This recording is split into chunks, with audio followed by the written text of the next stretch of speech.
নতুন করে আর কোনো কিছু নিয়ে স্বপ্ন দেখতে ইচ্ছে করছে না, তাই না? শুনুন, উঠে দাঁড়ান, আগের ভুলগুলোর কথা মনে করুন। সব কিছুর জন্য শেষবারের মতো আর একটাবার চেষ্টা করুন। একজন মানসিকভাবে শক্তিশালী ব্যক্তি কখনো এভাবে হাল ছেড়ে দিতে পারে না। নিজের ভুলগুলোকে সংশোধন করে আর একটাবার নতুন করে শুরু করুন। হ্যাঁ, আপনি একদম ঠিক শুনেছেন। আপনি চাইলেই সব কিছু সম্ভব।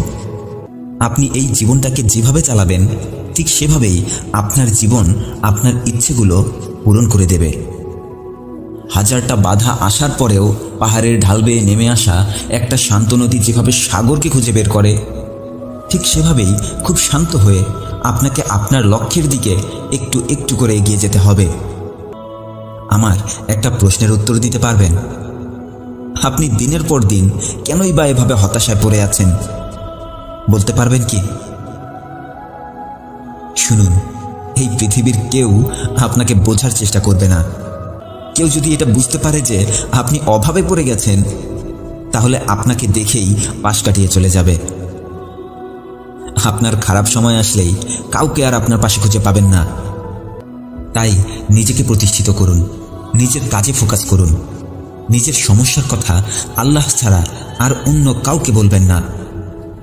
খুব নীরবে একটা শান্ত নদীর মতো করে নিজের লক্ষ্যের দিকে এগিয়ে যেতে থাকুন। মনে রাখবেন, আপনার সাহায্যের জন্য আপনার সৃষ্টিকর্তা আর আপনি একাই যথেষ্ট। আপনার সৃষ্টিকর্তা ছাড়া আপনার জীবনে অন্য কারো দয়ার প্রয়োজন নেই। শুনুন, খারাপ সময় কখনোই স্থির হয় না। আজকে আপনি নিজের সবটুকু দিয়ে পরিশ্রম করুন। কাল ঠিকই আপনি সবার সামনে মাথা উঁচু করে দাঁড়িয়ে থাকতে পারবেন। আপনি বর্তমান সময়টাকে পরিশ্রম করে কাজে লাগাতে থাকলে ভবিষ্যতে আপনাকে আর পেছনে ফিরে তাকাতে হবে না। তাই পরিশ্রম করুন। আপনার খারাপ সময়ে আপনাকে কষ্ট দেওয়া মানুষগুলো, আপনাকে ছেড়ে চলে যাওয়া মানুষগুলো কখনোই আপনার সামনে দাঁড়িয়ে চোখে চোখ রেখে তাকাতে পারবে না। তাই প্লিজ সময় নষ্ট করবেন না। এই মুহূর্ত থেকেই কাজে লেগে পড়ুন। মনে রাখবেন, আপনার স্বপ্নটা পূরণের জন্য অন্য কেউ এসে আপনার জন্য পরিশ্রম করবে না। কারো সারাটা জীবন ধরে অর্জিত করা সম্পদ কেউ আপনার হাতে তুলে দেবে না। আপনার নিজেরই নিজেকে টেনে তুলতে হবে। কিছু মানুষ এসে শুধুমাত্র আপনাকে রাস্তা দেখিয়ে দিতে পারবে, শুধুমাত্র আপনাকে কিছু পরামর্শ দিতে পারবে, কিন্তু ওই রাস্তায় আপনাকে একাই চলতে হবে। ওই রাস্তায় আসা সব ঝড় তুফান সব আপনাকেই সামলাতে হবে। আচ্ছা, আপনি কি এমন কাউকে খুঁজছেন যে এসে আপনার জীবনটা পরিবর্তন করে দেবে? তাহলে আপনি এখনই আয়নার দিকে তাকান, কারণ আপনি ছাড়া এই পৃথিবীতে আর কেউ নেই যে আপনার জীবন পরিবর্তন করে দিতে পারবে।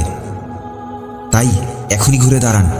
জীবনটা নিয়ে অনেক অবহেলা হয়ে গেছে, কিন্তু আর নয়, আর অবহেলা করবেন না। সময় কিন্তু এখনো শেষ হয়ে যায়নি, এখনো অনেক কিছু করা বাকি আছে। আপনি চাইলেই এখনো নিজের লক্ষ্যের সর্বোচ্চ চূড়ায় পৌঁছাতে পারবেন। কিন্তু এভাবেই আপনি যদি দিনের পর দিন মন খারাপ করে কাটিয়ে দেন, তাহলে আপনাকে দিয়ে কিছুই হবে না।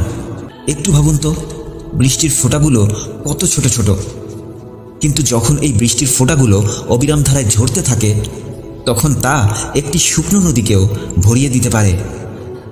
ঠিক তেমনিভাবে আপনার আজকে নেওয়া ক্ষুদ্র ক্ষুদ্র প্রচেষ্টাগুলো আগামী দিন আপনার জীবনে অনেক বড় বড় পরিবর্তন এনে দিতে পারে। এখন সিদ্ধান্তটা আপনার। আপনি আপনার জীবনকে যেভাবে দেখতে পছন্দ করবেন, ঠিক সেভাবেই কাজে ফোকাস করুন। আমাদের এই জীবনটা অনেক ছোট। এই ছোট্ট জীবনটাতে এত কষ্ট, এত হতাশা, এত টেনশন করে কি হবে? কি হবে বলুন তো?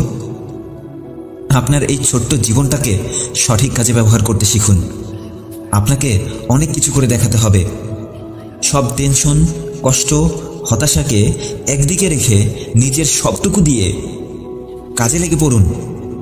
দেখবেন একদিন এই ছোট্ট জীবনটাই সমস্ত কষ্টকে সরিয়ে আপনাকে সুখের দরজায় এনে দাঁড় করিয়ে দেবে। আপনি একটু লক্ষ্য করলেই দেখতে পারবেন, আমাদের মধ্যে এমন অনেক মানুষ আছে যারা মনে করে তাদের দিয়ে এই জীবনে কিছুই হবে না। এরা কথা বলার সময়ও বলে, আমাকে দিয়ে কিছুই হবে না। আমার ভাগ্যটাই খারাপ। তাহলেই তারা মনে করতে শুরু করে তাদের জীবনটাই শেষ। আর এছাড়াও মনে করতে থাকে যে সে আর সামনের দিকে এগিয়ে যেতে পারবে না।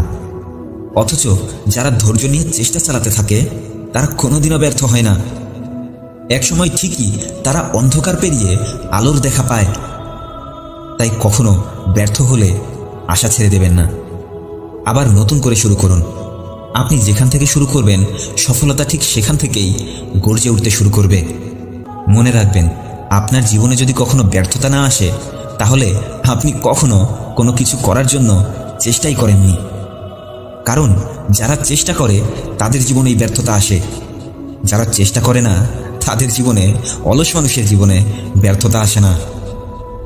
আপনি শুধু নীরবে সততার সাথে পরিশ্রম করে যান। আপনার হয়ে সব প্রশ্নের উত্তর দেবার জন্য আপনার সাফল্য একাই যথেষ্ট।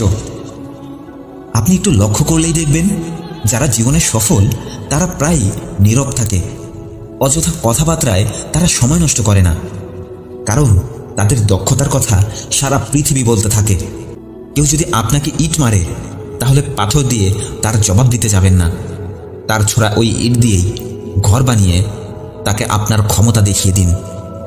মনে রাখবেন, যারা নিজের ক্ষমতায় বিশ্বাসী দিন শেষে তারাই তাদের গন্তব্যে সাফল্যের সাথে পৌঁছে যায়, যা আপনার জীবন, আপনার স্বপ্ন ধ্বংস করে দেওয়ার জন্য একাই যথেষ্ট। আপনি আপনার অতীত পরিবর্তন করতে না পারলেও আপনি অবশ্যই আপনার অভ্যাসগুলো পরিবর্তন করতে পারবেন। আর আপনার অভ্যাস অবশ্যই আপনার ভবিষ্যৎ পরিবর্তন করে দেবে। এভাবেই পরিশ্রম করতে করতে আপনি যদি ক্লান্ত হয়ে পড়েন তাহলে বিশ্রাম নিতে শিখুন। একটু বিশ্রাম নিয়ে আবার কাজ শুরু করুন, তবুও হাল ছেড়ে দেবেন না।